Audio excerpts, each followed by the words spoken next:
Hi everyone. So we just got out of class, and what I'm gonna do is I'm gonna work on this as much as I can for the moment, which may only be 5 minutes, because I am going to need to pick my mother-in-law up from dialysis. But this is where I'm at right now. And actually, I'm gonna take a photograph of this so that I have it documented after this first round of watercolor. And what I want to do now is I want to push shadow within this space. So I'm happy with some of this really wet on wet stuff that happened here where I've got good blooms and I have some really fuzzy transitions and some, for me, nice blends of value and color that are going on right now. So my next step is to add another layer right in here on her shadow tones and then start to take those darks out into her hair using only my watercolor.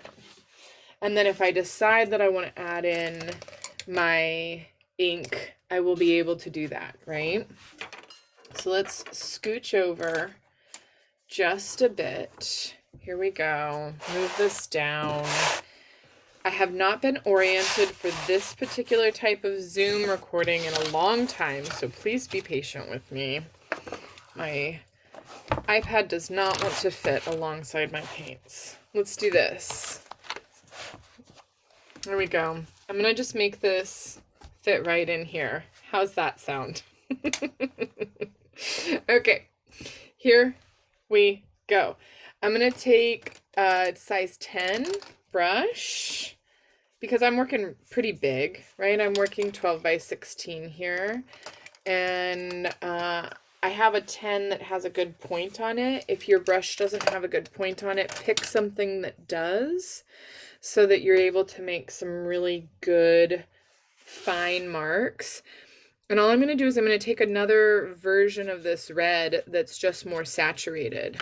So originally I put a little bit of brown in there. You can put a little bit of green in there if you want to. Anything to tone it down a bit. I'll just take a little bit of green, put that in. So now I'm just getting a richer, darker red that's leaning not towards a maroon, but more like a brick, right? Just a little bit more brick-like. And I'm going to take it along here.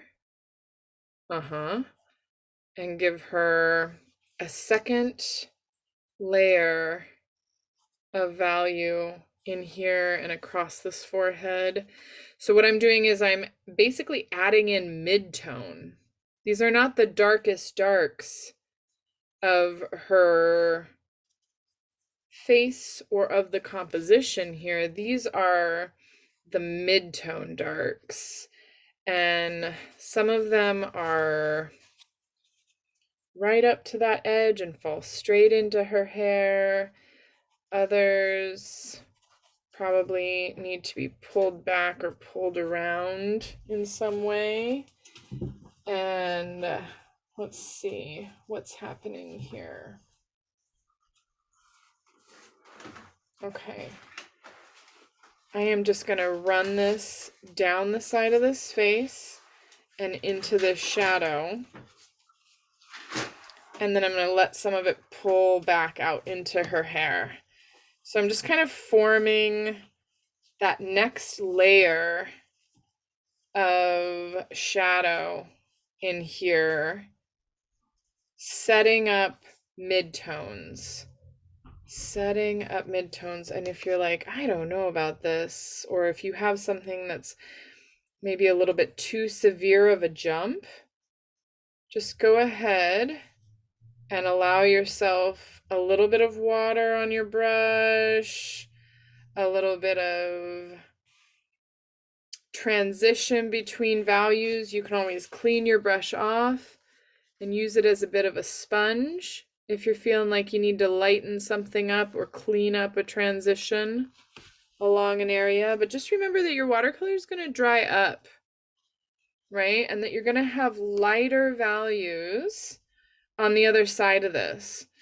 So no part of this is going to end up being as dark as you set it down, right? It's always going to be lighter. It's always going to dry up. So just go ahead and run those beautiful midtones through here. You're adding that second pass of value. Maybe you want some on these fingers.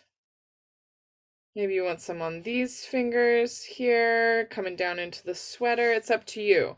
But I'm going to do this, and then I'm just going to let it dry. Okay? So then the next thing I'm going to do is I'm going to come back in and add a little bit more dark around. But I want this mid-tone in there so that I have the white of my paper and also this really nice light value and then this secondary mid-tone value as well before I jump to my darks. Okay? So that's the goal, is adding mid-tones. All right, I will be back. Thank you. Let's see here. Da, da, da, da.